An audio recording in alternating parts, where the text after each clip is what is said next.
A comfortable abode with a gorgeous view of the Mediterranean Sea will serve as a perfect rain shelter. Well, this is what a real estate advertisement might have looked like for Neanderthals 100,000 years ago. Welcome to the weird and wonderful caves you could live in, or not. Of course, back then, neither real estate and advertising had been invented yet. Never mind the fact that Neanderthals couldn't build houses and often lived in caves. Yet, one of those caves looks an awful lot like a residential building. It's situated inside a high limestone cape called the Rock of Gibraltar. If the Neanderthals had had an economy, the caves inside this rock would have cost a bundle. Navigators discovered it in 1907.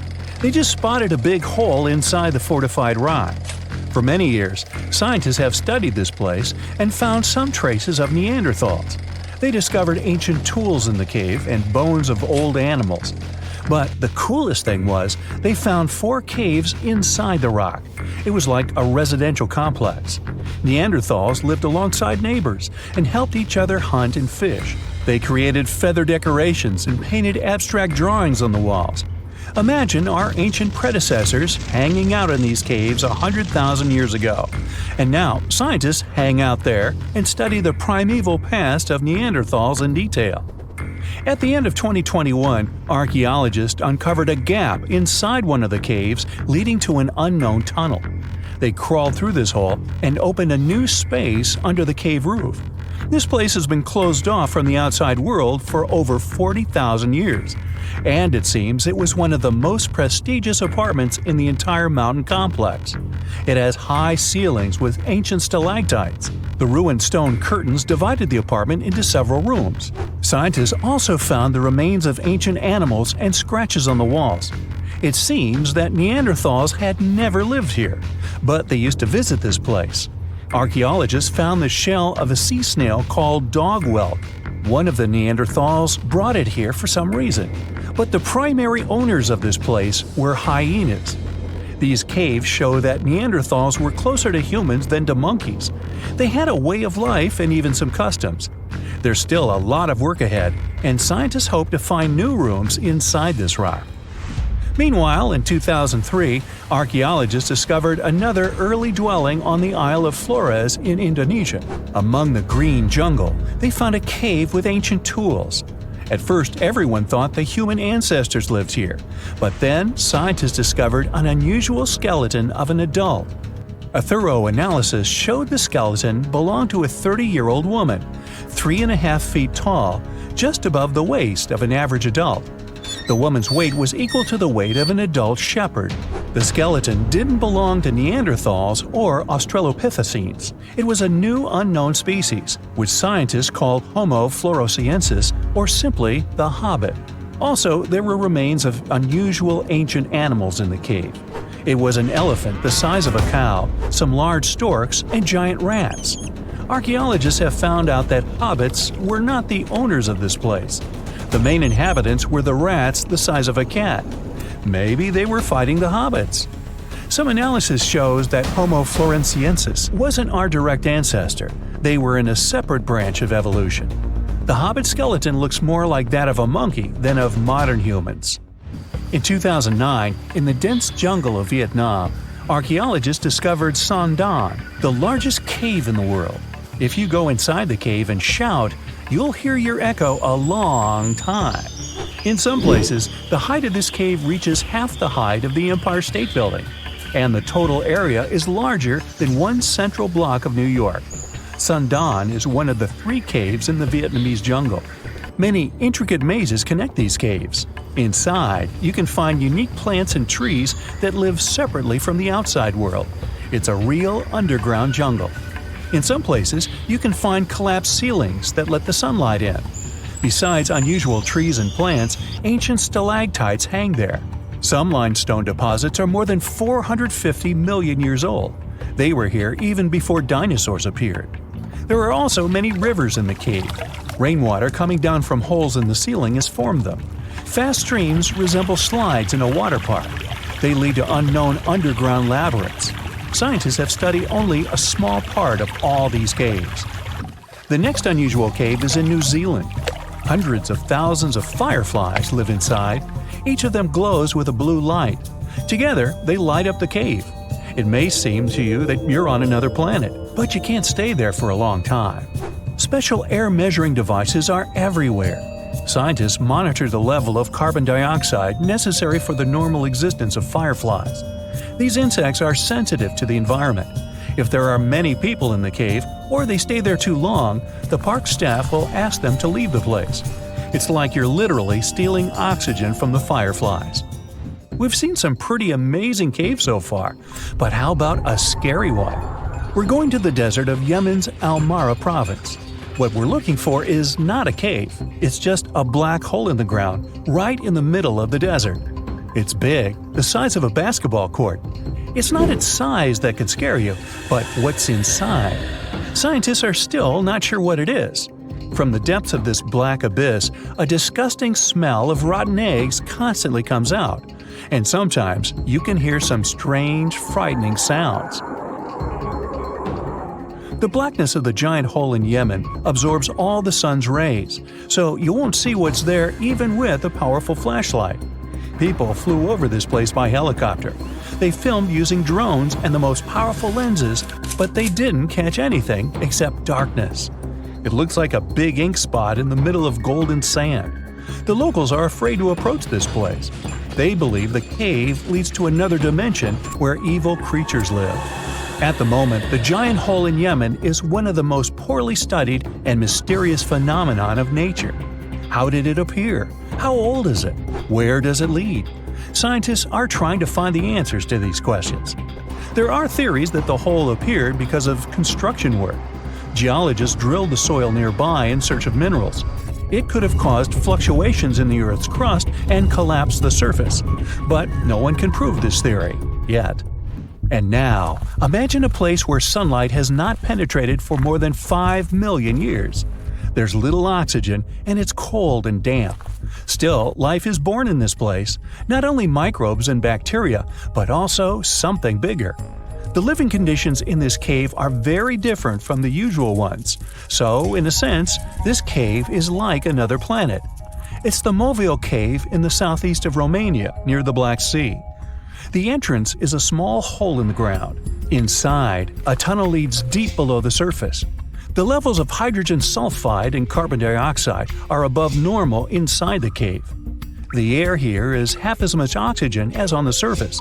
People can't be here without an oxygen mask, but other creatures living here can. The cave is home to 48 species of living organisms. 33 of them are unknown. Here you can meet some unusual insects, white snails and white spiders, millipedes with huge whiskers, transparent shrimp, and unique species of leeches. They all live here thanks to the little bacteria autotrophs. They absorb carbon dioxide and release food particles. Bacteria feed on it. Other larger organisms feed on these bacteria, and some bigger organisms eat those little ones. In the end, everyone gets food. In this cave, evolution has created a biological system separate from the rest of the world. Here's a riddle. Which U.S. city is so loved that its name should be repeated twice? You guessed it, New York, New York. But the thing is, how much of New York do we really know? I'm talking about the city that lies under the city. Dare to join me on an underground tour of the Big Apple? Then grab a flashlight, it's about to get dark. We'll start in the heart of Manhattan, in the front of the Romanesque City Hall building. Believe it or not, beneath our feet lies New York's oldest subway station, known as the Old City Hall Station. It opened in 1904 on October 27th, a night of true celebration for New Yorkers. People were so excited, some of them spent the entire night riding the trains back and forth. Before this, urban dwellers moved around in carriages pulled by horses. No wonder the subway was such a hit. You might feel like a time traveler stepping inside the Old City Hall Station. The architecture is dazzling and one of a kind. They sure don't make subway stations like this one anymore. Fun fact, the Old City Hall Station would cost $6.2 million if it was built today. Back in the day, it had dozens of brass chandeliers hanging around. It was one of the few spots in town with functioning electricity. And oh, not to mention brand new multicolored tiled arches and stained glass ceilings you can still see today. Impressive, huh? If you decide to wander down the tracks, you might be in for a treat. Underground New York is as fascinating as the city above the ground. But one thing we usually take for granted is the behind the scenes of what the Big Apple needs to function. Down here, you might see one or two of New York's pneumatic mail tubes. These tubes were built back in the 1800s and they were operational up until the 1950s. They were responsible for distributing people's mail through different post offices. Letters flew at an impressive speed of 35 miles per hour. That's almost as fast as a professional runner. It sure sounds like a useful system. But I have to say, it feels weird imagining people's correspondence flying around 15 feet underground. Back to street level. We'll wander around fancy Lexington and Park Avenues. If you look up, you'll see the famous Waldorf Astoria 5-star hotel. Many celebrities have stayed there, including John Lennon and Yoko Ono, as well as presidents such as FDR. This is why the hotel used a secret infrastructure to sneak people inside and out. Under the building, a tunnel known as Track 61 connected the Waldorf Astoria to Grand Central Station. The track was deactivated in the late 70s, but some people say Andy Warhol threw a party there in the 80s. I bet that was something. For the next part of our visit, we'll have to take the subway uptown. We'll get off at 125th Street and find ourselves on the scenic waterfront of Riverside Park. Here, you'll find abandoned tracks of an old metro line. If you follow the tracks, you'll get to an underground graffiti gallery, aka the Freedom Tunnel. The tunnel is named after a graffiti artist from the 80s, who is commonly known as Freedom. While exploring these tunnels, we'll see over 40 graffiti pieces he painted over 15 years. There are spray paints of James Dean, Mona Lisa, and even a self-portrait of Freedom himself. Moving on, let's wander around the northern part of NYC for a bit. Walking in Van Cortlandt Park will feel like hiking upstate, but believe me, you're still in the city.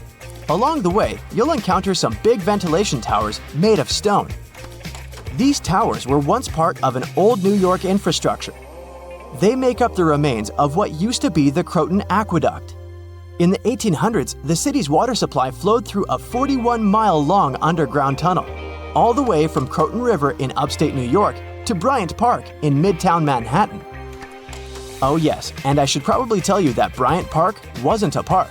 Instead, it hosted a colossal stone structure that looked pretty much like something ancient Egyptians would build.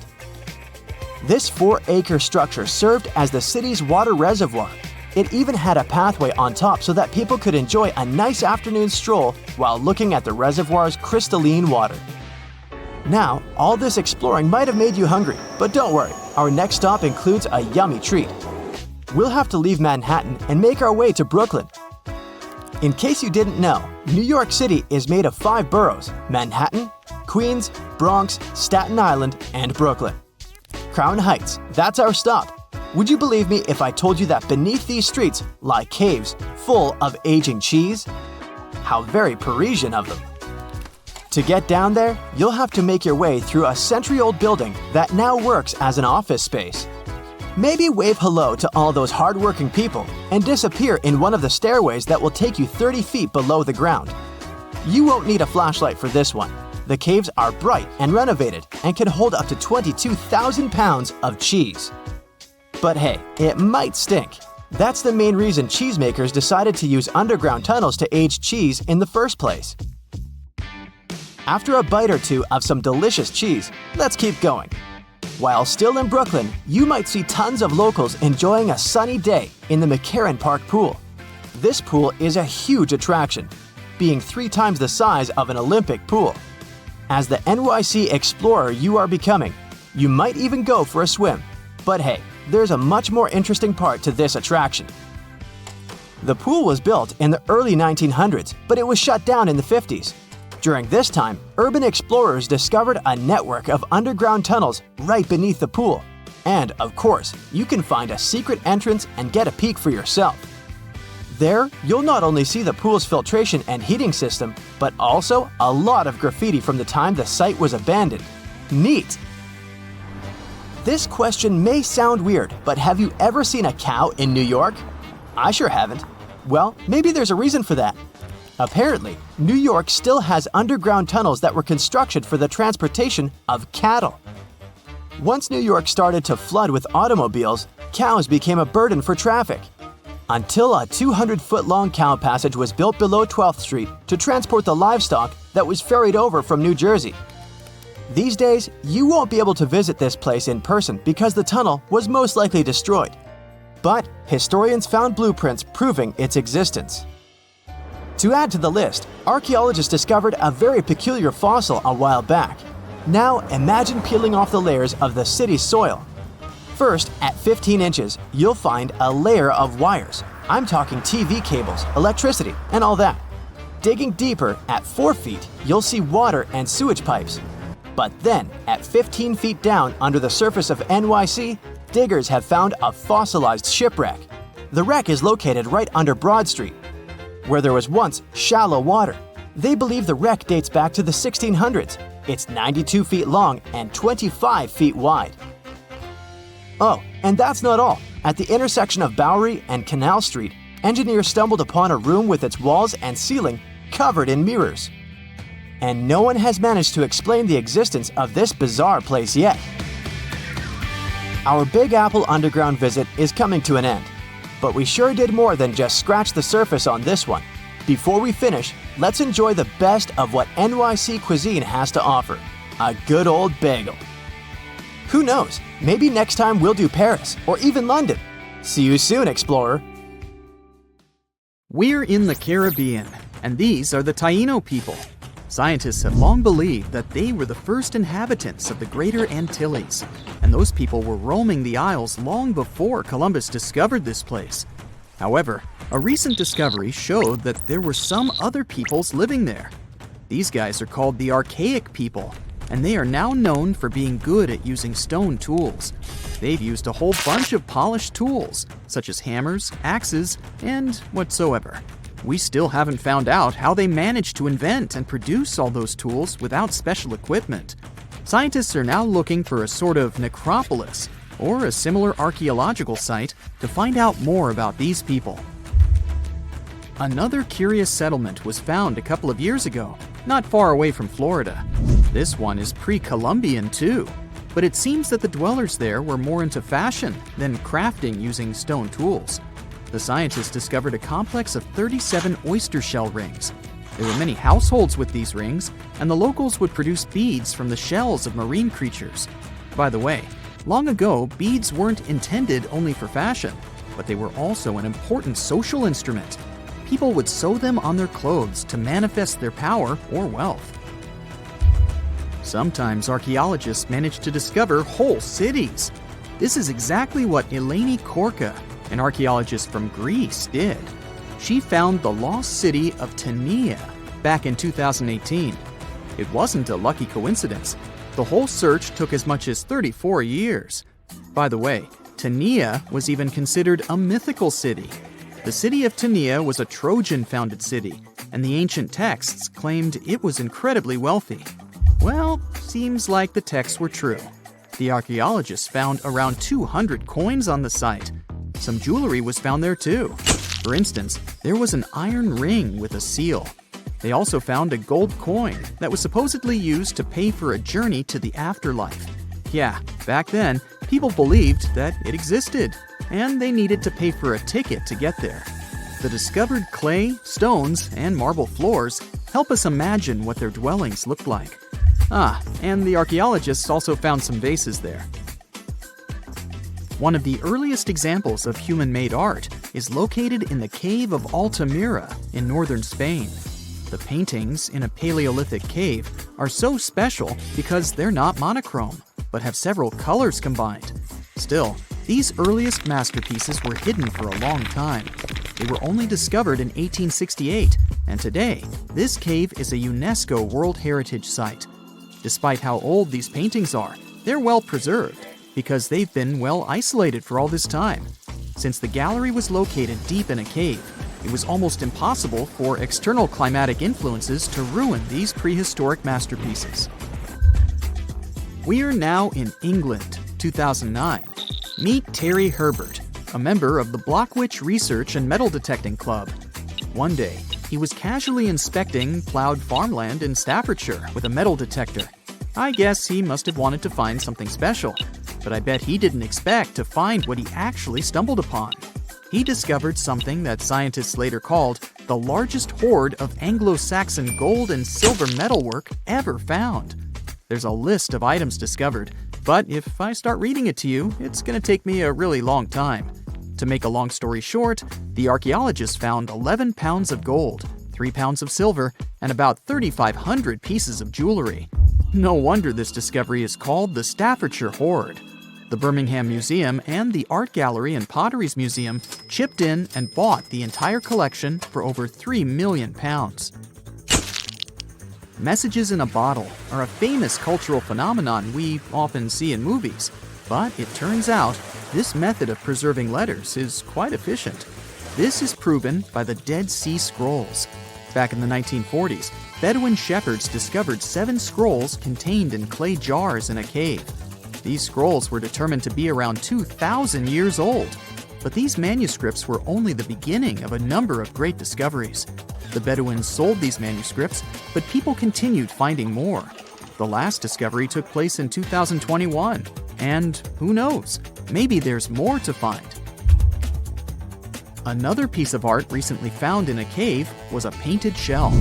This fossil was discovered in northern Italy, and scientists believe such fossils were collected by Neanderthals. This find is curious for a reason. Neanderthals are believed to have been quite primitive, but this shell proves the opposite. Back in 2004, Robert Muckle, an archaeology professor, heard about a peculiar site hidden in the forest of the North Shore Mountains of British Columbia. Robert knew that a few old cans and a saw blade had been found there. This place was believed to be a sort of logging camp, but a thorough excavation that took 14 years to complete revealed something different. Turns out, it wasn't a logging camp, but a long-lost Japanese settlement. The archaeologists found around 1,000 items, such as white and blue rice bowls, teapots, pocket watches, sake bottles, and buttons. The ceramics weren't that well preserved, so they only discovered hundreds of fragments. In one of his interviews, Robert mentioned that they also found remnants of a bathhouse. The community that lived there was pretty small, since there were only about 14 houses found. The scientists believe that they must have lived there in secret. People have changed their preferences over the centuries. Fashion has certainly changed, and our houses too, not to mention our technologies. But there's one thing for sure that's been unchanged: our love for food. Scientists managed to discover some of the oldest examples of people's favorite food. They inspected some ancient pottery and managed to find traces of best-loved food dating back to around 2000 BCE. It all happened in Sicily. And guess what that food was? No, it wasn't pizza or pasta, but olive oil. And there's more. Researchers from Egypt discovered some lumpy substance in some ancient pottery, which turned out to be cheese. It dates back to the 13th century BCE. I guess it didn't smell nice, since that cheese is estimated to be over 3,000 years old and was bacteria-ridden. Cool fact here, this cheese must have been quite exquisite. After studying it, scientists came to the conclusion that it was cooked with a variety of milks. They claim ancient people used a mixture of cow's milk and sheep or goat's milk. You probably thought, hey, you mentioned olive oil and cheese, but what about bread? Sure, bread is inseparable from almost any culture, and different people have had their own type of bread. And there's scientific proof that bread was one of the first dishes people learned how to cook. A group of archaeologists found some bread that was over 14,000 years old. 14,400 years old, to be precise. What's weird is that people back then weren't familiar with agriculture. They were hunters. And technically, this old bread predates the age of agriculture by 4,000 years. Yeah, there's still much to learn about the ancient world. Here comes not the sun, and the Beatles song, but here comes the bonus fact. And right, it's about the Beatles. Yeah, I know, they're not exactly new. The band was formed in 1960. But not all of our facts have to be thousands of years old to be cool. Back in 1966, the Beatles did a live performance of their song Paperback Writer on the TV program Top of the Pops. The BBC somehow didn't record the performance, and all the fans were sure it was lost. Nope. Turns out that David Chandler, a fan of the Beatles, recorded the show with his personal camera. It was long forgotten and stored in the attic for many years. The recording was rediscovered in 2019. I guess that's a pretty cool find. It's strange if you think about it. There are old Roman buildings that have lasted for thousands of years, while our newer buildings seem to fall apart. How did the Romans manage to create such strong buildings? A lot of them with complicated designs, too. Recent research has shown that the Romans used a type of concrete that has an extra layer of protection against the elements. It can even fix itself when it gets wet. This discovery not only explains why these buildings have lasted for thousands of years, but it can also help us make cement in a way that's more natural and resistant. A recent study shows that Romans used volcanic ash in their concrete mix to make it stronger, especially when it was near the ocean, where the air is naturally more humid and could naturally cause more damage. These days, we make concrete out of sand, rocks, water, and a special kind of cement called Portland cement. This cement itself is made by cooking limestone, clay, and other substances in very hot ovens that reach over 1400 degrees Fahrenheit. Sure, it creates a well-blended mixture, but it cracks easily, and sometimes it only lasts a few decades. There's one more interesting feature of this amazing Roman concrete. It has small white bits of calcium called lime clasts that stay inside the concrete and do not disappear over time. At first, it may not seem that attractive because it's not as smooth as the concrete we use today. And for many years, specialists used to think that having small pieces of lime in concrete was a bad thing because they thought it made buildings less resistant. But researchers found out that these tiny pieces actually help the concrete fix itself. I wish I could fix myself that easily. They discovered that when the concrete got cracks, it seemed to magically fill them with a substance called calcium carbonate, found in the lime clasts. The Romans made their concrete by mixing sand, volcanic ash, and burned limestone together and adding water. This is called hot mixing. When the water and lime mix together, they have a chemical reaction that makes the mixture get very hot, up to 200 degrees Fahrenheit. This also causes those tiny pieces of lime to form. Now, this concrete can get cracks, and when water, rain, or seawater gets in, it makes the calcium in the concrete dissolve. The calcium then sticks to the cracks and makes them close up, kind of like a scab. Of course, researchers had to test this method, and they made concrete as the Romans did. Shortly after, they cracked it here and there. They placed the cracked concrete under water, and after 1 to 3 weeks, the cracks were gone. Safe to say, this didn't happen with concrete made using modern methods. Now, the Romans didn't know the science behind making their concrete strong, but they found a good recipe by trying different things over a long time period. Ancient records show that they used this recipe to build strong structures, especially for ships, and continued to use it once they found it was successful. Now, not all Roman buildings made it to the 21st century in perfect condition. The Colosseum, for instance, one of the most famous Roman constructions in the world, used to be nearly twice as large as it is today. It sustained a lot of damage throughout the ages, reaching the form we've come to know today. Let's not forget, it's a pretty old building to begin with. Its construction started in the year 70 under Roman ruler Vespasian, who later started making motor scooters named after him. You know, Vespa? Nah, I made that up. Anyway, ever since it first opened, the Colosseum was home to a lot of activities and shows, featuring fearless gladiators and a large display of exotic animals, who got to mingle and did lunch together. Unfortunately, it all went downhill in 217, when a fire struck the upper parapets and much of the building's interiors. It took a whole century to finish up the repairs for the damages. Sadly, the initial shape of the Colosseum would be gone forever. A strong earthquake followed, and that didn't help either. This one took place in southern Italy in 443. At this point, a considerable portion of the Colosseum's outer ring was damaged. Soon enough, when locals encountered hardship, they had to rely on selling chunks of limestone from the ancient Colosseum to go by. Another earthquake came in 1349, which gave the Colosseum its most devastating blow. It's when the south side of the building collapsed completely.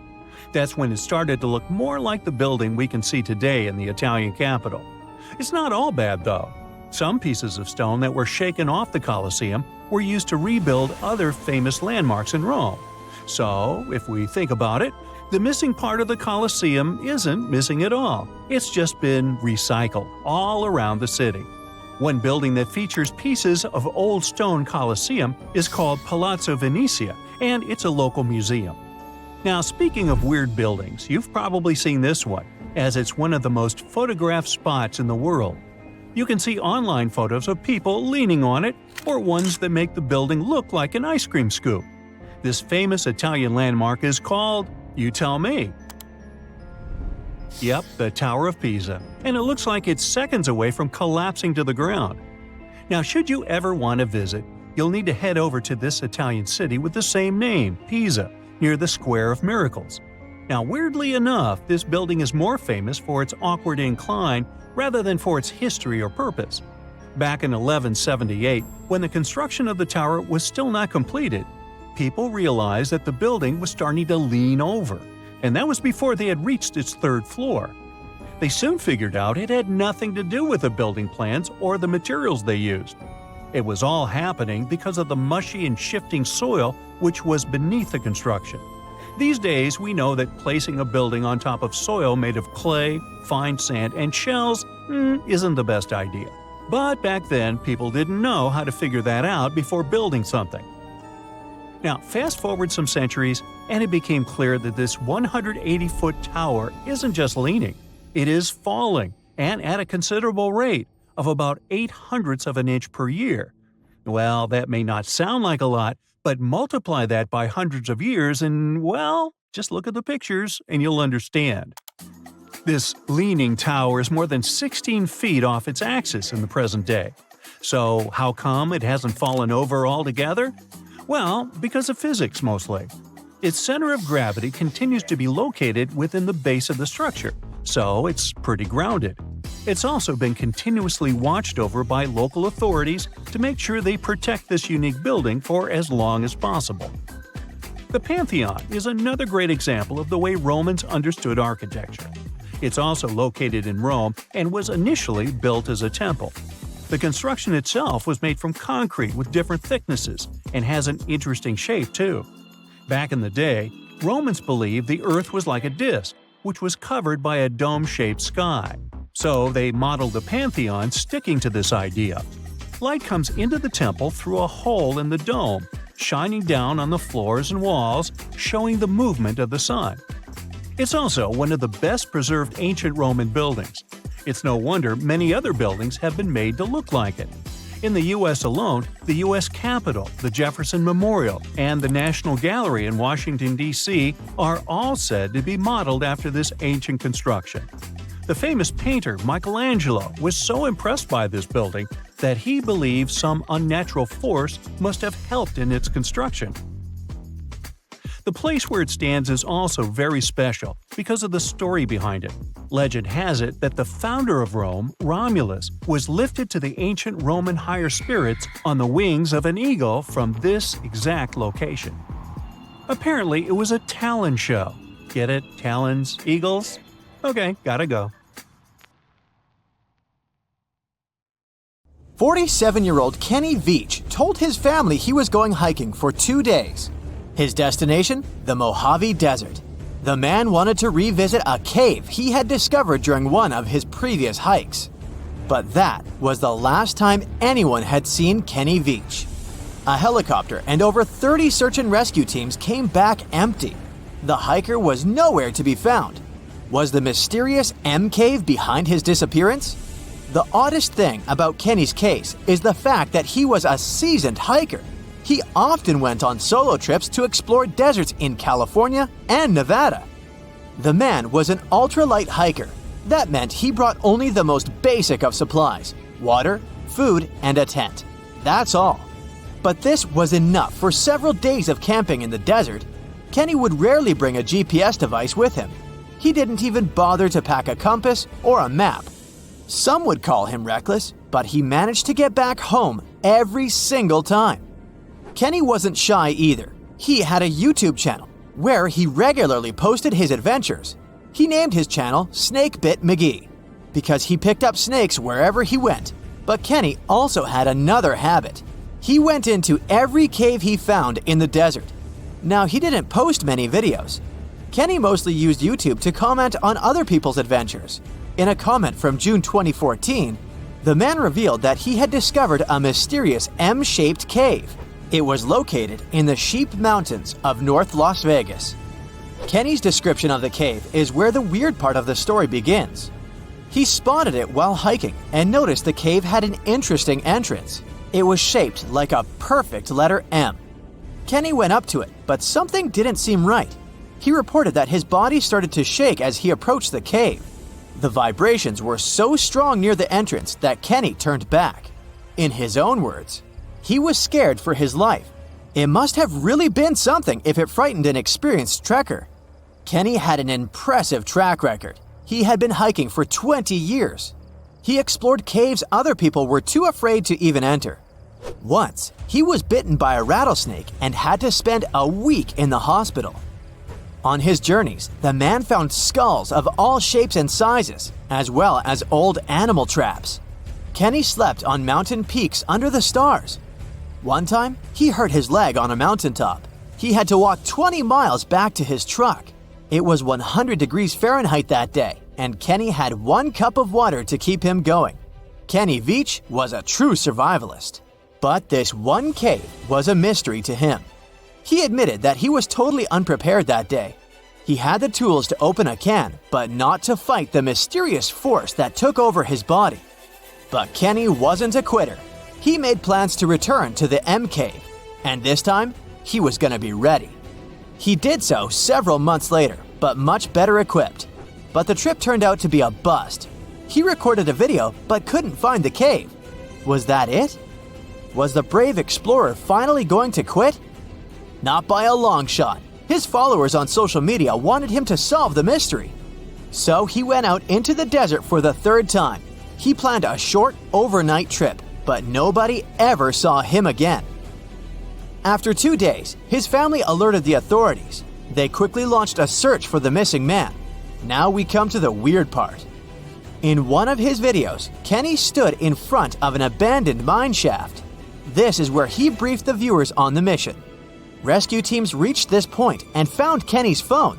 This was 10 days into the search, but the trail soon went cold. The rescuers feared the worst. They decided to send a camera down the shaft, but didn't find anything. For a full month, no one had any idea where Kenny was. And then, the mystery deepened. An unknown woman came forward online. She claimed to be the missing man's girlfriend. The mysterious woman told the story of how she went with Kenny on hour-long hikes. She urged hikers to use GPS not to get lost. And then, a claim that shocked social media users. The woman believed Kenny's disappearance wasn't an accident. She revealed that her alleged boyfriend had some serious issues. Apparently, he had quit his job a year prior to his disappearance. Did Kenny Veach really trek into the desert to take his own life? People weren't convinced. Kenny's daughter believed her father just had an accident. In her words, he was a survivor. Was the mysterious M Cave responsible for his disappearance? Did he find someone or something he shouldn't have found there? The questions linger, and so did the theories among the online community. Fellow hikers and YouTubers were determined to find the M Cave. This would solve Kenny Veach's mysterious disappearance once and for all. In 2021, one hiker got lucky. He claimed to have found the secretive M Cave. For safety reasons, the man couldn't reveal his exact location. The cave sits somewhere near Nevada State Route 375 East.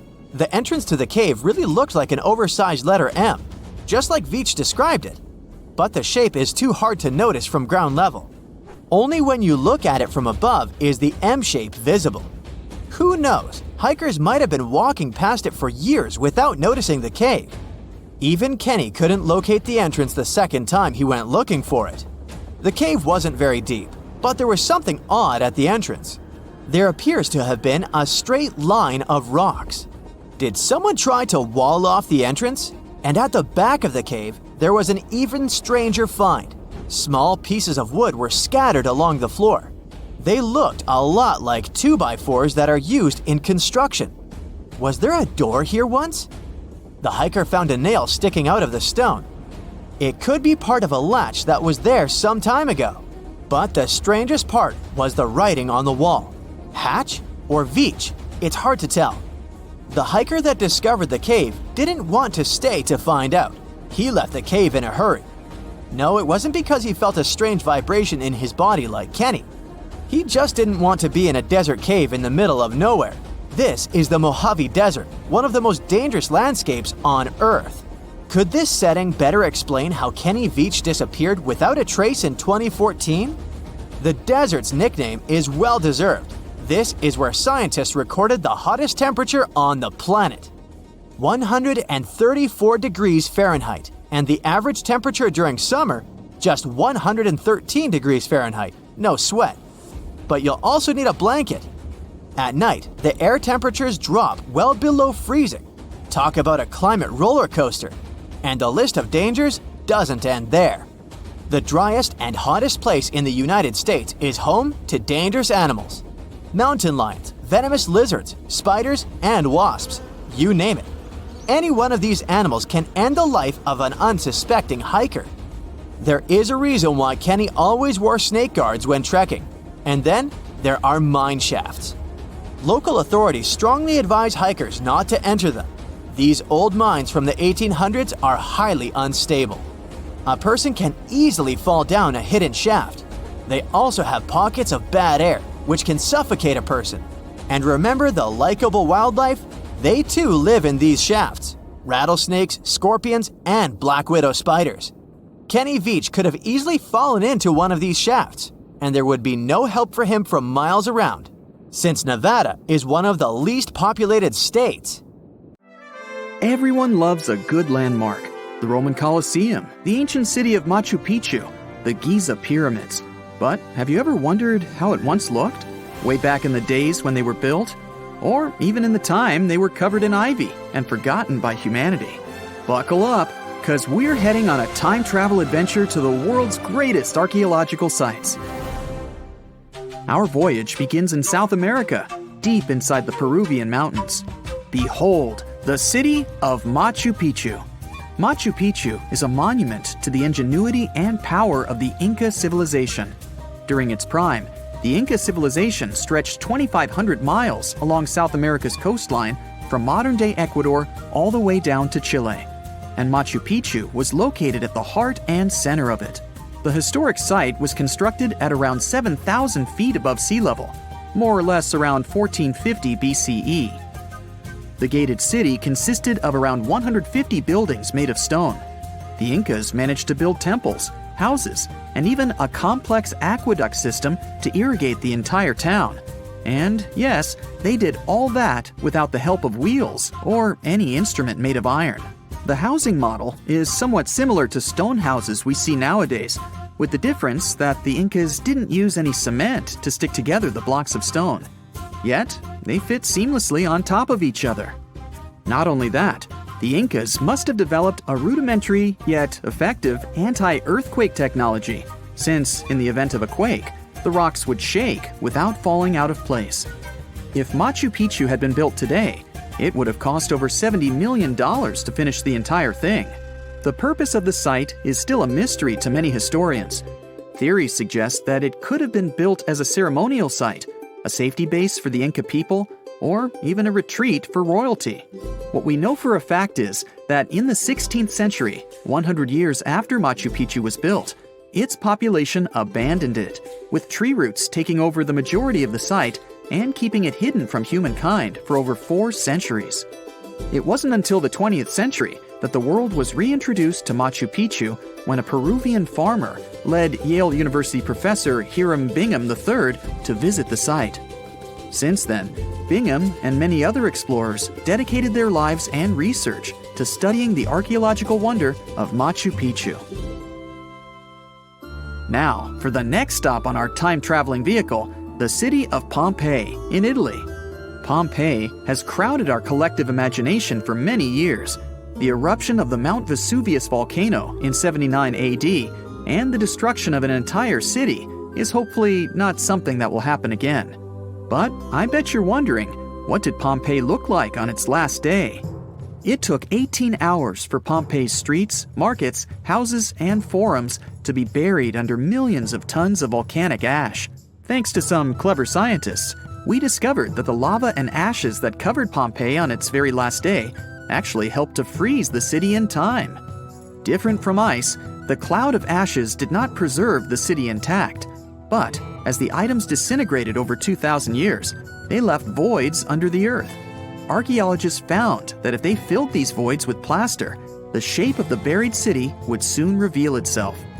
And that's exactly what happened. Of course, it was nothing like the bustling city of 12,000 people that had existed for many years before the fateful eruption. Pompeii was a vibrant and rich municipality. The site's ruins revealed that many areas of Pompeii boasted impressive houses, some with balconies, which was a sign of great wealth at the time. And, believe it or not, even some artwork survived the eruption. Archaeologists found well-preserved frescoes and murals of mythological creatures, all indicating that members of the high society lived there. Ruins show the city even had thermal baths and showers made with luxurious materials.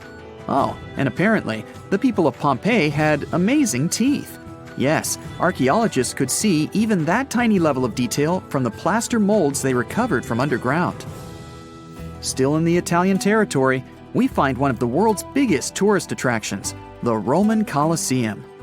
It was built as an amphitheater during the reign of Emperor Vespasian, around 70 AD.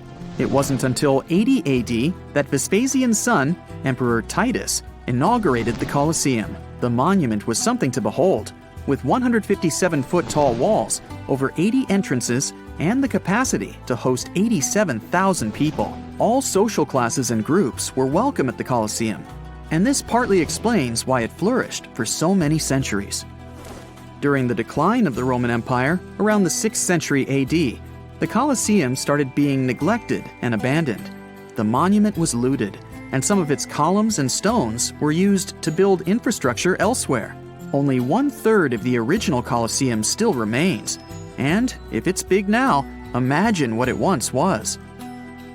Greece was home to one of the world's largest empires. At the height of this empire, literally and historically speaking, more or less 2,400 years ago, the Greeks built a citadel known as the Acropolis. The Acropolis, which is composed of historical buildings, is considered to be one of the biggest landmarks of Western civilization to date. Tourists that visit the capital city of Athens today may be faced with yellowish and broken pillars of the Parthenon standing way up high in one of the city's hills. But way back when it was built, between 447 and 432 BCE, the imposing and majestic Parthenon was purely white, as the entire monument was built with gleaming white marble. The statues inside were made of gold. The Parthenon is a 23,000 square foot temple held up by 69 marble columns. The largest blocks of marble are massive, weighing around 10 tons each. And the most surprising fact is that the marble didn't come from Athens, but from a nearby site that stood 10 miles from the Acropolis, known as Mount Pentelicon. Historians intrigued by where the primary material for building the Acropolis came from found tiny and big blocks of marble all scattered around the floor of Mount Pentelicon. There was also a paved road that the Greeks had built to carry the rocks around. But perhaps the most impacting monument of all times is located at the heart of the Middle East, outside the Egyptian city of Cairo. The pyramids are considered one of the 7 wonders of the ancient world. The Giza Pyramid Complex was built as a tomb for the pharaoh Khufu around 4,500 years ago. Between 20 to 30,000 people took part in the construction process. It's composed of 3 pyramids. The massive monument is made out of approximately 8,000 tons of granite and over 550,000 tons of mortar, which gives it the appearance it has today. Would you believe me if I told you that the pyramids didn't always look like this? Far from it. They were shiny white, with a golden triangular tip at the top. This is because the Egyptians used over 6 million tons of limestone to cover the entire rocky, step-like structure. All so that they could gleam white under the unforgiving sunlight of Egyptian skies.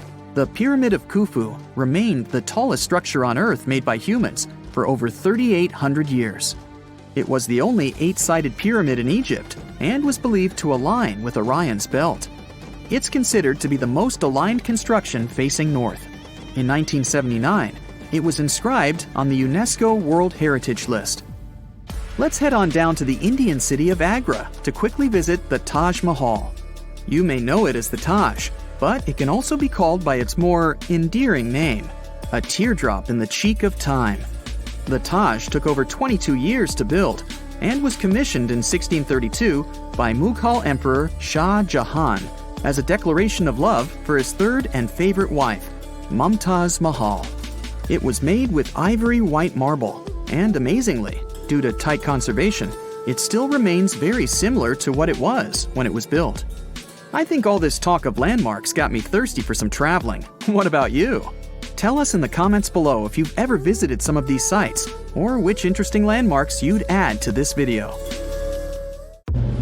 Hey, check it out! You could technically live in the Eiffel Tower if you don't mind residing in a small apartment. Gustav Eiffel designed the tower to feature a private apartment for himself right at the top of the construction. He left the place all neat and tidy with all the necessary furniture. These days, the apartment is home to 2 mannequins, that of Eiffel himself and his equally famous friend Thomas Edison. A sneak peek at the apartment is available for tourists who purchase a ticket to the top of the tower. If you ever pass through Trafalgar Square, you'll surely miss London's smallest police station, since it's hidden beneath a lamppost. The reason why it was placed there back in 1926 was to let police officers be close to public rallies. They happen quite a lot in that area. Some even said it used to have a direct phone line to Scotland Yard. It's now used as a cleaning station, so there isn't much to see there apart from some mops. Grand Central Station, one of New York's busiest, has a great hidden activity for travelers. There are tennis courts available in a secret space named the Annex. This area used to host a lot of different things back in the day, from a recording studio to an art gallery. These days, though, the location is known as the Vanderbilt Tennis Club and can be visited by the public. Similar to Mr. Eiffel, producer Samuel Lionel Roxy Roxafel designed a hidden apartment for himself in the Radio City Music Hall in New York City. He also asked for the apartment, now called the Roxy Suite, to be decorated in the Art Deco style. It features 20-foot-high ceilings covered in gold leaf and walls with floor-to-ceiling plush drapes. These days, only Radio City performers and VIP guests can visit the location. You might be able to rent it out too, but they say the prices are very high. Rome's best-known symbol, the Colosseum, has secret tunnels hidden beneath its grounds. Back in the day, ancient Romans used these passageways to keep wild animals, like lions, tigers, elephants, and bears, as they were used for gladiator fights and other types of entertainment. They've been open for visitors since 2010, along with the Colosseum's plumbing system. It was quite the technological advancement for the time, featuring drinking fountains and even toilets.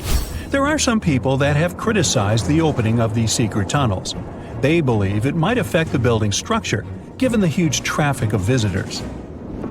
The Empire State Building is said to have 102 floors, but that's not true. It actually has a secret 103rd floor. The way to access it is through a hidden staircase located on the 102nd floor, but it's mostly available for the building's engineers and celebrities from time to time. That's not all. The 103rd floor leads to the Empire State Building's capsule. It's the building's famous dome. One of the most famous American landmarks features a mysterious hidden chamber. If current records are true, there's a secret room behind Abraham Lincoln's head from Mount Rushmore. It was meant to keep relative artifacts and documents of American history, like the Declaration of Independence and the Constitution. We now know these important documents are kept in another location, and the Mount Rushmore room remains inaccessible to the public to this day. like maybe it's a video game room for park rangers. Or not. Completed between 2550 and 2490 BCE, the Great Pyramid of Giza is the last remaining of the 7 wonders of the ancient world. Constructed as a resting place for the 4th dynasty Egyptian pharaoh Khufu, it was thought to feature the Grand Gallery, the King's Chamber, and the Queen's Chamber. But that's not all, as recently a secret room was discovered here. Dubbed the Big Void, kind of like my head, this huge space is nearly 100 feet long. Its main purpose is still up for debate, but some archaeologists believe it was used as an internal ramp to help build the massive structure. Cinderella Castle is the main attraction of Disney World in Orlando, Florida, in an area called the Magic Kingdom. It does have a hidden room of its own, dubbed the Cinderella Suite. The suite was originally intended to host Walt Disney himself and his family. He passed away in 1966, and he never got to see the final result. It was finally finished in 2006, and ever since, it's only been open a limited number of times and only for visitors invited by the Disney company. Grand Central isn't the only station with hidden features. Italy has its own Milano Centrale, the country's second-largest railway station. More than 320,000 passengers pass by these walls every day. But most of them never notice the closed doors on the sidewall of the station leading to the Royal Pavilion, a fashionable area designed as a waiting room for the royal family. The pavilion features 2 grand halls divided into 2 floors with luxurious furniture, styled marble, all decorated with royal sculptures. Now, even the Statue of Liberty has a hidden room. Try to guess where it is?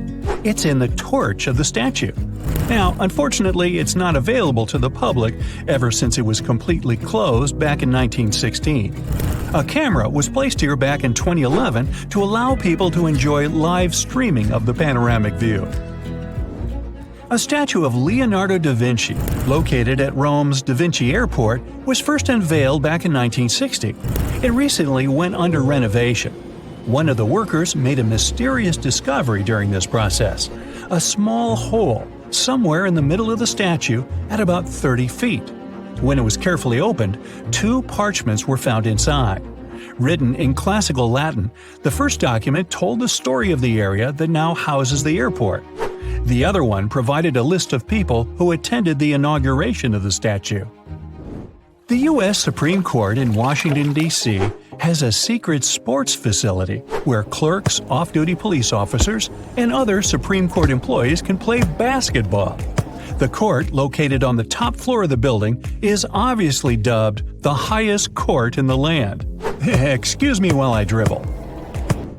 Disneyland's Club 33 is located in the New Orleans Square section of the theme park in Anaheim, California.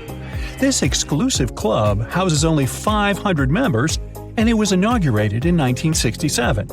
It aimed to entertain celebrities, politicians, and sponsors. The decorations were courtesy of Walt Disney himself and his wife. Services here come at a hefty price. Members have to pay $25,000 to join the club, and later a yearly fee of between $12,000 to $25,000. The entrance to the club was easy to miss, since it was hidden behind a doorway with a single gold plate that had the number 33 engraved on it. A makeover of the club took place in 2014. They moved the entrance to an even more secret location, but people can still see the old one in its original place. The New York City public libraries have hidden apartments too. Employees and their families could stay in those hidden rooms that are placed above many of the public libraries. Most of them are either closets or empty rooms these days, but some of them are available to the public, like those belonging to the $4.4 million renovation project of the apartment in the Washington Heights branch. It was transformed from an old, dusty, 3,750 square foot space into a dedicated teen area and tech center that also features rooms for adult education programs. Cool! Welcome to Everest City.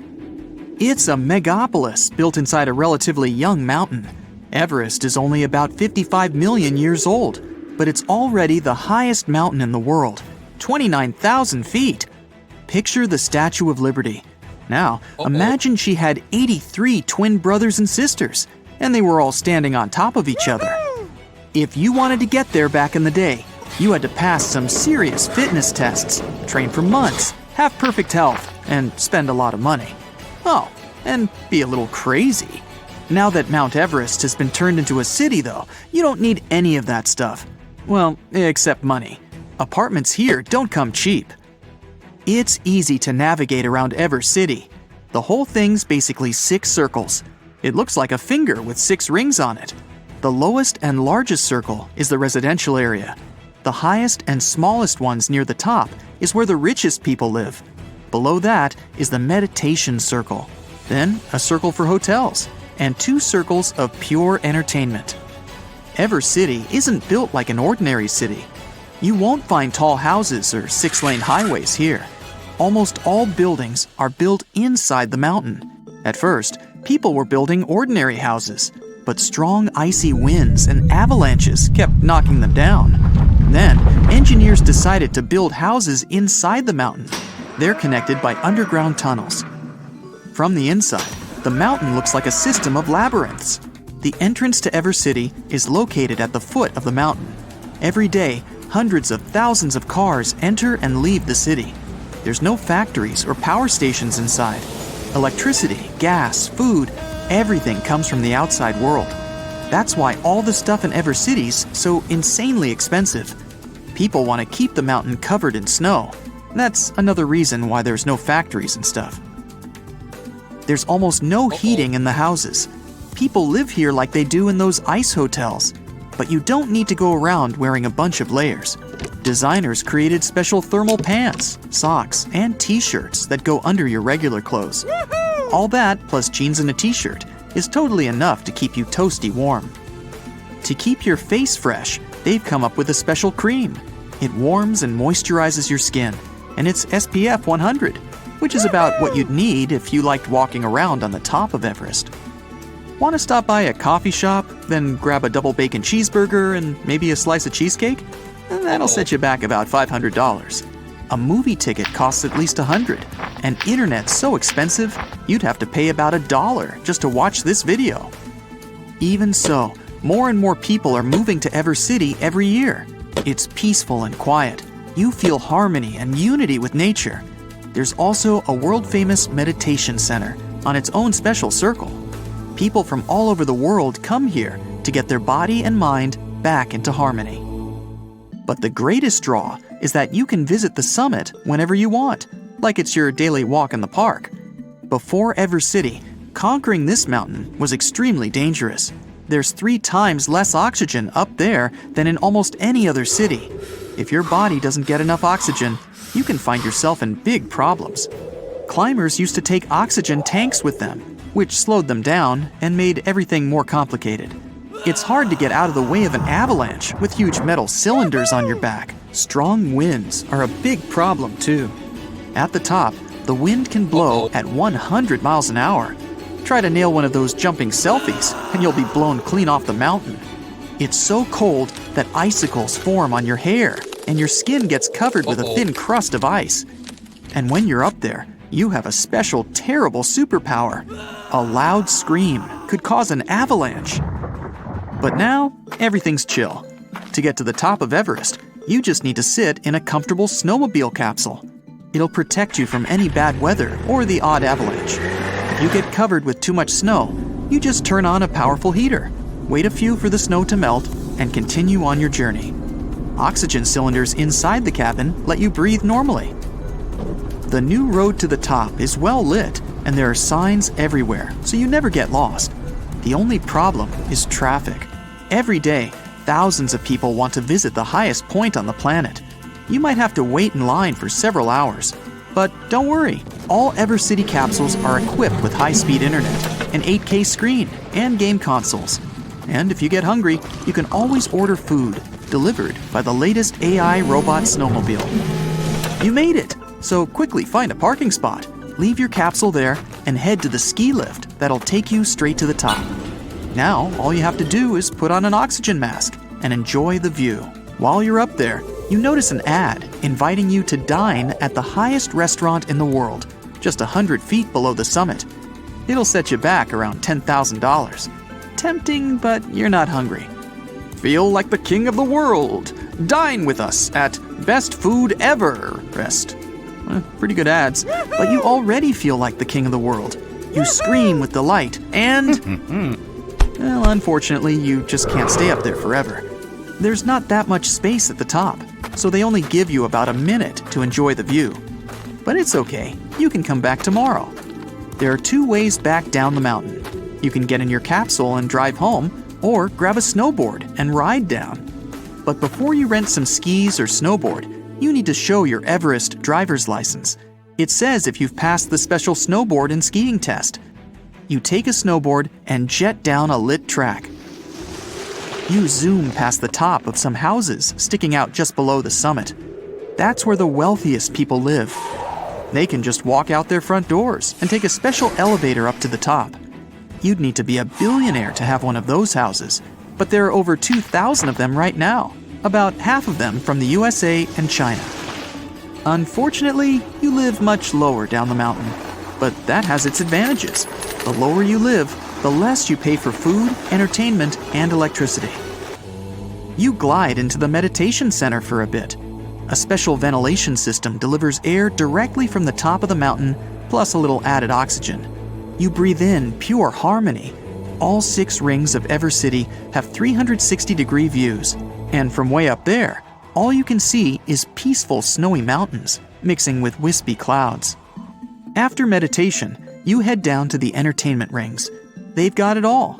Coffee shops, any meal you can think of, shows, bowling, arcades, even an ice skating rink that's half inside, half outside the mountain. There are different gyms, but they all have one thing in common: sunbaths. You lie down in a hammock or bed, and curtains slide apart above your head. The sun shines through the sealed windows, and you get a full dose of the purest sunlight on Earth.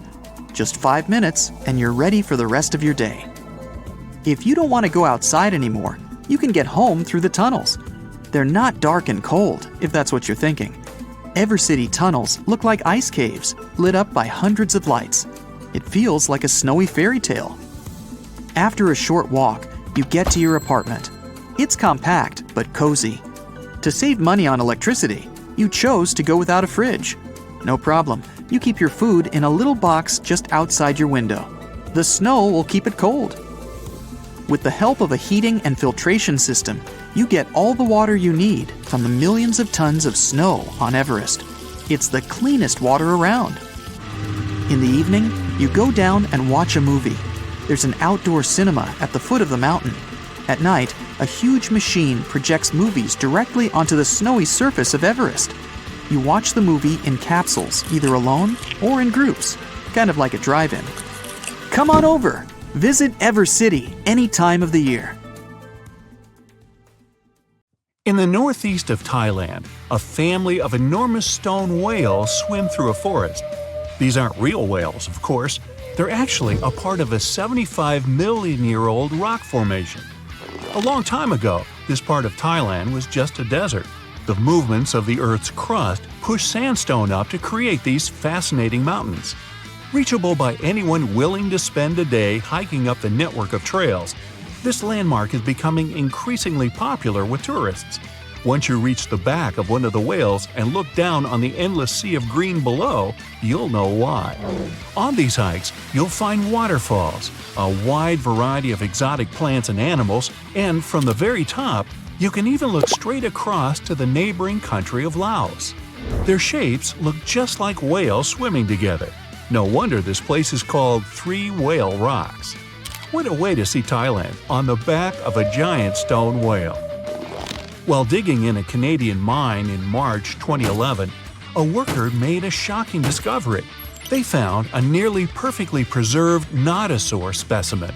This extinct dinosaur weighed in at around 3,000 pounds and grew to 18 feet.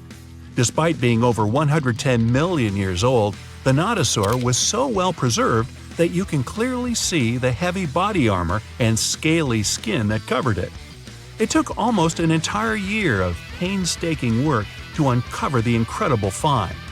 The fossil was finally unveiled in a Canadian museum in 2017. Unexpectedly, analysis of the skin showed shading that the nodosaur may have been capable of camouflage, like modern-day geckos and moths. This is in addition to the spines and scales that already make it a walking tank. Still being studied today, this nodosaur could go down as one of the most important fossils discovered in a long time. Its detail could help us to uncover even more of the mysteries of the past. The Voynich manuscript is the world's most mysterious document. Since its discovery in 1912, the manuscript has been a complete mystery to everyone that comes across it. It is heavily illustrated with strange pictures of alien plants, unknown objects, and the zodiac symbols. But the most interesting aspect of it is the writing. The language used in the text is completely indecipherable. No one knows what it says, who wrote it, or where it was written. We don't even know if it was a real, functional language or if it was just created for this one text. The drawings of different plants are equally intriguing. Most of the plants in the manuscript are identifiable as plants, but they don't match up with any known species. A professor of applied linguistics in England claimed to have deciphered some of the characters in the book, but we haven't managed to uncover any more information about this mysterious text. If you're ever going to head down under, don't forget to pay a visit to the Mystery Craters in Queensland. Halfway between Bundaberg and Gingin is one of Australia's most baffling finds, and that's saying quite a lot for Oz. In 1971, the site belonged to a farmer growing zucchini and potatoes.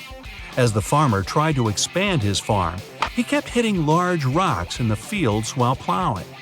When he took a closer look at the rocks in his way, he found marine fossils and some strange craters. The farmer passed his finds on to geology professors, who set out to research the formations. When the geologists began digging around the area, they uncovered a huge layer of sandstone and ochre stain that was completely covered with craters. There were 35 craters in total, and the layer of rock is estimated to be around 25 million years old. The scientists studying this mystery believe that hot springs, former ocean activity, and meteors are the prime suspects behind the craters. And I'd like to know about the characters who named those towns Bundaberg and Gingin. What fun names! Now, the Antikythera mechanism is an ancient computer of sorts that's still baffling scientists with its extraordinary design. Around 2,000 years ago, a Greek ship sank off the coast of the island of Antikythera. The wreckage was discovered in 1900, and divers salvaged some of its ancient artifacts. When archaeologists started sorting out the discoveries from the wreckage, they came across an object that didn't seem to fit with anything else. The wreckage was ancient, but they found an incredible device that seemed far too technologically advanced. The machine functioned as a calculator, allowing its user to follow time, the movement of stars, eclipses, moon phases, and even countdowns to events like the Olympics with amazing precision. This level of technology is almost impossible to explain coming from an ancient Greek wreckage. No mechanism would come close to the machine until the 14th century, when geared clocks began to be built in Europe. How was the device, created so long ago, 1,400 years before its time? Could the sinking of the Antikythera and the loss of the calculator have held the development of technology back by hundreds of years? Meanwhile, the Caucasus Mountains near the Black Sea are one of the few areas of Europe that haven't experienced much human impact, even though most white-skinned people in the world are referred to as Caucasians. Despite this, archaeologists have found many ancient megalithic structures in the area. The house-like structures, known as dolmens, contain jewelry, bronze tools, and assorted pottery. Archaeologists don't know who built them, why they built them, or what their true purpose is. The stones were either two stones held together by a large stone as a roof, or smaller stones stacked as walls with a hole only on one side. There have even been stone plugs found that to seal whatever is inside. What's even stranger about these stone formations is that they aren't just found in the Caucasus. They're found all over the planet, in Australia, South Korea, Colombia, Africa, and even France. Their purpose is unknown, so all scientists can do is speculate. The discovery of the tomb of the first emperor of China in 1974 is well documented. Who could forget the finding of 8,000 terracotta warriors protecting the entrance? Most of the statues are warriors, each with their own unique facial expressions. There are even full-size terracotta horses and chariots too, just for extra protection. What isn't well known is that some areas of the tomb haven't ever been entered yet. Archaeologists are very reluctant to open the site because the whole area is unstable. There might be something amazing inside, but no one wants to risk losing an amazing piece of history. Eventually, researchers will send tiny robots into the unopened tombs to give a better idea of what's inside. Until then, archaeologists have to wait a little bit longer for the secrets. In southern Costa Rica, people have discovered a collection of mysterious stone spheres. There are over 300 scattered around the landscape, and some are almost 7 feet across. No one knows their purpose or how they were produced. One thing we do know is the material they were made from: gabbro, a volcanic rock. Carving the stones into their perfect spherical shapes would have taken a lot of time and effort. Researchers think they might have been made by a now extinct group, using barely any tools. The best theory is that they used small stones to chisel away at the edges of boulders, before using sand to smooth the sides. Some think that they may have an astronomical purpose, or even used as markers to point the way towards something. But no one knows anymore. Their significance is lost with the civilization that created them. Off the southern tip of Japan, and 75 miles from Taiwan, lies the Yonaguni Formation. A local diver first noticed these formations in 1986 while searching for new dive sites to take tourists. Seeing the large steps that resembled a pyramid, he thought he discovered an underwater city. Some archaeologists believe that the structures could have been signs of a fabled Pacific civilization, like Atlantis, that vanished beneath the waves thousands of years ago. There are also reports of marks in the stone, suggesting quarry work. Some people even claim that there were faded images of humans and animals carved into the stone. None of this is backed with much evidence, though. Most experts believe that the formation is natural, and the symmetry of the rocks has been overstated. They are not as straight as reported, and it appears to be solid natural rock, rather than carved blocks. In other words, the resemblance to a sunken civilization is just a coincidence. In Turkey, archaeologists believe they might have found the oldest known architecture in the world, over 10,000 years old, according to experts. Found in an area that used to be home to ancient farming communities, these monoliths, which stood up to 18 feet high, were likely used for social events and rituals. Not much is known about them, though. These large stone structures seem to be human-shaped, with images of animals carved into them. Nearby, researchers have found signs of domestic housing, suggesting that these amazing monuments might have signaled the start of the move towards modern civilization. The Kimbaya artifacts are some of the most interesting artifacts ever found.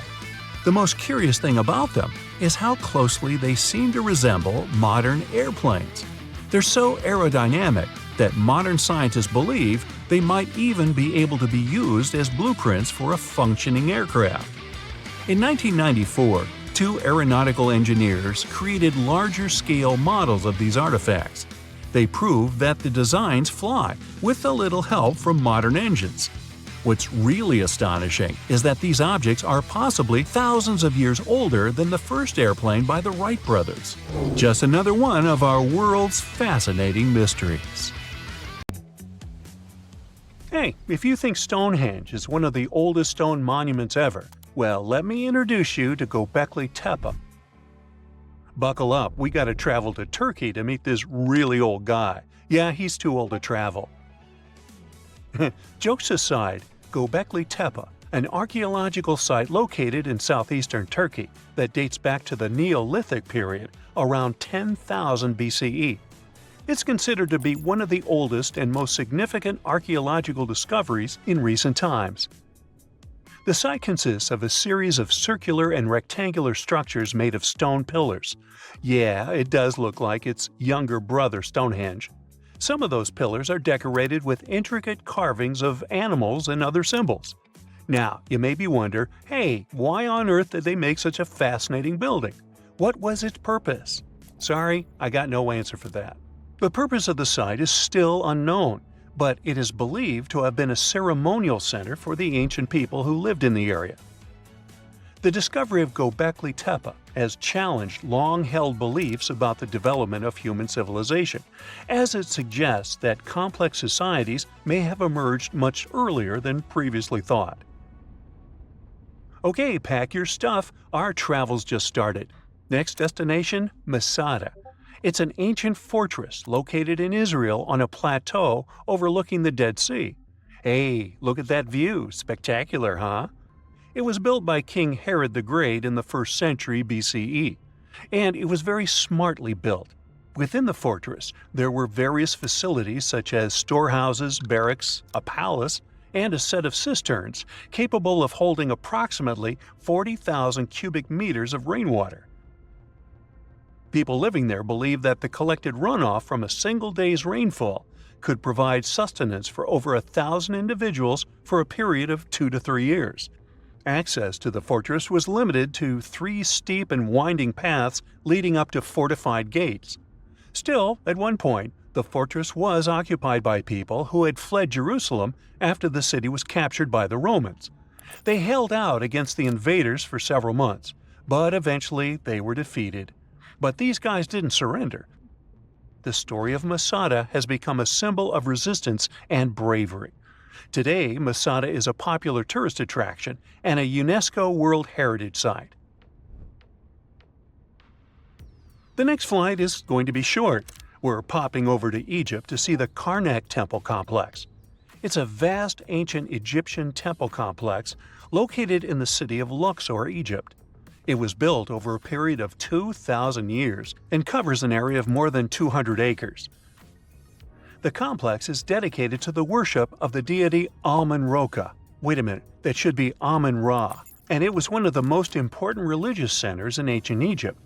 The Karnak Temple consists of several temples, chapels, and other buildings, including the Great Temple of Amun, the Temple of Khonsu, and the Temple of Ptah. Ptah! The Great Temple of Amun is the largest and most impressive temple in the complex, with massive columns, statues, and other decorations. One of the most famous features of the Karnak Temple complex is the Avenue of Sphinxes, which is a long avenue lined with Sphinx statues that leads from the entrance of the complex to the Great Temple of Amun. Another notable feature is the Hypostyle Hall, which is a massive hall with 134 columns that are over 70 feet high. The Karnak Temple Complex is a popular tourist attraction and a UNESCO World Heritage Site. It's considered one of the most important archaeological sites in Egypt and provides a fascinating glimpse into the religion and culture of ancient Egypt. Hey, we can't hop on the next flight and leave Egypt until we see the Pyramid of Djoser. It has another name, by the way. It's also known as the Step Pyramid. This ancient Egyptian site is located in Saqqara. It was built during the 27th century BCE for the pharaoh Djoser by his architect Imhotep, who is considered one of the most important figures in Egyptian history.